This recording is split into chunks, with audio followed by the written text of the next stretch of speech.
Hello, everybody. Once again, Big Al here with Country Music News International. You know, two words I've got for everybody. It's called Craving California. It's a brand new song, and the gentleman here that's going to talk with us about that song, he's already, as I would say about a lot of artists, he's no stranger to the music, and he's also an actor as well. With me today is Mark Robert Cash, and I'm so glad to have you on Country Music News International. Thanks for having me. Yeah, I'm glad to. So the song Craving California, tell us a little bit about it. What's going on? It's hard to describe. Well, it's not hard to describe. It has like elements of pop, country. It's definitely it's a banger. It's not like a summer song, kind of like disguised as a happy song, but it's not. It's about heartbreak. Heartbreak. Yeah. Have you had any heartbreaks in your life? Lots. You know, I have too. We'll have to talk about that later. We can definitely talk about that. Yeah. It makes for a good country song. Now, is the song Craving California out right now? It is not. It comes out March 8th. March the 8th. March 8th. Is it on radio yet?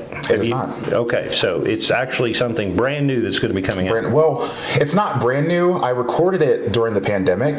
I had to move home back to Maryland for a little bit just because everything was shut down. We recorded it, we released it, and it just wasn't up to par with where we're at now. The way that my band and we started when I got back to Nashville, the way that we were performing it is not what you would hear when you listen to it. So we took that down. We did a new version.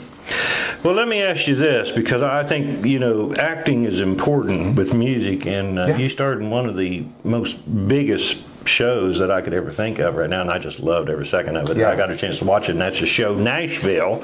Everybody has watched Nashville, and what part did you play in there? And I know I've probably seen you. I had a featured role. I played a songwriter, so the storyline with Will and Kevin, and when he was coming out of the closet and all that stuff. Oh, yeah. I played his boyfriend's friend, so if you go back, you'll see me in bar scenes, writing scenes. You probably, like, at first you're like, I never saw that guy, but if you go back and look, you'll see the hair, and you'll be like, oh, okay, that is him. Yeah, I guarantee you, I'll remember you immediately. And I will go back and look just because. So we did about 6 or 7 episodes I was featured in. It was a good time, yeah. Well, that sounds good. Paid the bills, didn't it? It did. I made a couple dollars from that. It was crazy because I just moved to Nashville, and I think I was here for 2 or 3 weeks, and I got a message from a friend, and she was like, hey, I told you about my friend who's an extra on Nashville. You should, go for it. So I was working a restaurant at a time, and I sent my photos in to the casting director, and they're like, we need you to be here at 6 a.m. tomorrow. So I was like, okay, this is awesome. So I'll get there, and we were doing a mock Rascal Flatts scene. So there's like 200 extras there, and if you're an extra, you don't have hair and makeup, they tell you what to wear. And so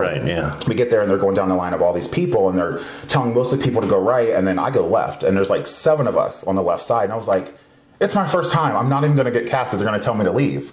Well, I got featured. That was my first feature. So we had to put on the Rascal Flatts merch and all that stuff. And I think we shot for a good 2 hours that first time and only got like 20 seconds of camera time, but that's TV, So that was my first time. And then after that, they just kept having me back. So did you find that you was in another movie too with an acquaintance that we know, Billy Ray Cyrus? Good old Billy Ray, And do you find that working as an actor like that, and especially in the music anyway, has that helped you in being here in Nashville? Better quality music, the business a little bit more. Do you find yourself trying to get to the very tip top of that mountain to get the right song? And I'm sure everybody does. Well, definitely. Even just being on Nashville and being around Chip Eston and Connie Britton, and you see all the original music, and there's a lot of TV's a lot of hurry up and wait, So I would just sit on set sometimes waiting to film, and I'm seeing all these awesome musicians, and like it's very challenging because you're like, okay, I need to be better. I think I'm okay right now, but I'm in a room with some really great people, so it pushes you to do better things. So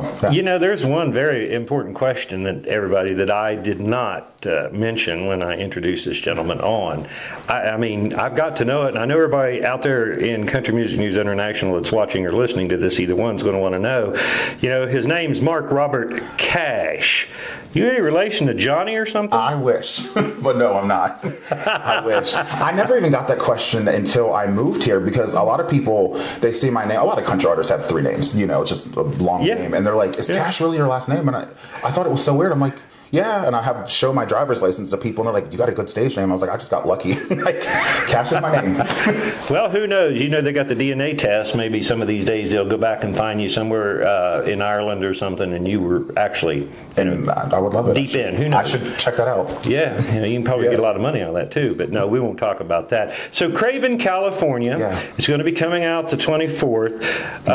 Is there anything else? In lines with that song, are you going to be working on an album with that song? Yeah, we, like I said, we had to re-record this song, and there's another single coming out called Feelings Lie that I wrote about being on TV and losing friendships and just people kind of acting different. So we re-recorded those 2 songs, and I have 3 original songs coming out. So hopefully by summer we'll have an EP, a full EP. Cool. And then we'll start traveling. So. And I know you got a lot of social media as well. You're on probably everywhere, right? I am. So they can find. I'm still learning TikTok. I'm an old school guy, so TikTok is new to me. But we're doing that now too. So I got on there and I posted some videos, and you get 10,000 views. So what? Yeah. But the thing of it is, it's difficult. Even Instagram is difficult for me. I can't figure some of that stuff out. Can you? Brother, I feel that. I'm a Facebook guy. I got that since college. Instagram's okay. I'm used to that. But now everyone's like, man, TikTok is like the thing. You need to do that. And I get on there and they're doing all these dances and choreographed moves. And I'm like, I just want to sing. Can you dance? I can dance. I can dance, but I don't want to have to do that all the time. So that's a new thing for the industry. So I'm slowly learning that. Yeah. Cool. And you got a website, do you? I do. Yeah. It's markrobertcash.com. Okay, all great. lowercase, all together. All right. Everybody coming up in March 8th, am I correct? March 8th, Craven, California. Craven, California, markrobertcash.com. Check it out. Check him out. And anything else that we do on Country Music News International, it's all about the music and artist. And I am Big Al, along here with Mr. Cash. And you all have a great day here on Country Music News International. Thank you.